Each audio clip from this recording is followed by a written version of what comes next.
सर्वांना नमस्कार। आजचे सरांचे लाईव्ह सेशन नंबर 2 माझी आंतरिक समृद्ध ऊर्जा आणि ॲडव्हान्स बॅच यामधील दुसरं आउटडोअर सेशन खूप चांगल्या प्रकारे पार पडलं।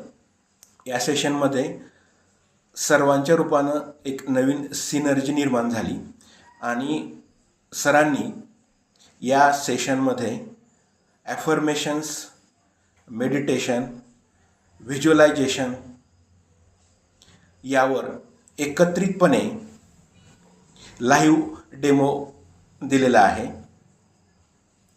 हा डेमो खूप चांगल्या प्रकारे समजला आणि डेमो देत देत सरांनी ॲफर्मेशन्सवर ॲक्शन कशा प्रकारे घ्यायच्या आणि ते पिक्चराईज कशा करायच्या यावर खूप चांगल्या प्रकारे मार्गदर्शन केलेलं आहे। यामुळे सरांचे आणि सर्व मेंबर्सचे खूप खूप आभार। धन्यवाद।